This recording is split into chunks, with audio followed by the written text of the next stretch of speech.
àná tó ṣẹlẹ̀ sí Mr. Murphy Afolabi báwo ló ṣe rí lára wọn. Ìṣẹ̀lẹ̀ tó ṣẹlẹ̀ sí ọ̀gá mi yìí because ìgbà yẹn gan àná yẹn church ni mo wà tí mo ti gbọ́ information yẹn wọ́n kọ́kọ́ pe spider àti sàn ní pé àìgbọ́ ọ̀gá kí ló ṣẹlẹ̀ wọ́n ní báyìí báyìí ni wọ́n ṣàṣe ní kí n máa bọ̀ mo lọ bá wọn ní Àjàó estate pé mi ì tí believe nígbà tí mo débẹ̀ tí mo ti rérò àwọn àǹtí mi everybody ti wà ń bẹ̀ I felt so bad pé why a ṣì sọ̀rọ̀ last week ká má sọ̀rọ̀ mọ́ pé mo fẹ́ yaṣẹ́ ńlá o pé má wọrí o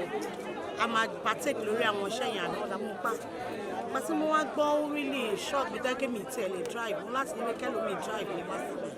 Irú èèyàn wo ni wọ́n jẹ́ sí irú àwọn náà kọ sí i. Ẹ̀gbọ́n mi ni wọ́n ọ̀gá mi ni wọ́n tẹ́ pé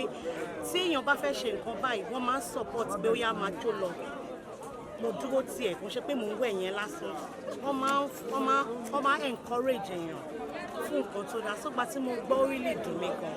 Ìpàdánù tí ẹ pàdánù wọn ìbáwo ló ṣe máa rí nídìí iṣẹ́ títí yín gangan tẹ́ bá fẹ́ produce. In fact production tí mo ṣe ń plan of yìí tó yẹ pé àwọn gan náà mọ̀ sí mi ì mọ ibi tí mo ti fẹ́ bẹ̀rẹ̀ mọ́ mo ò mọ ibi tí mo tiẹ̀ ti fẹ́ bẹ̀rẹ̀ mọ́ rárá àfi k'Ọlọ́run jọ kó wọlá wákàtí ikú tọ́ wa sọ́nà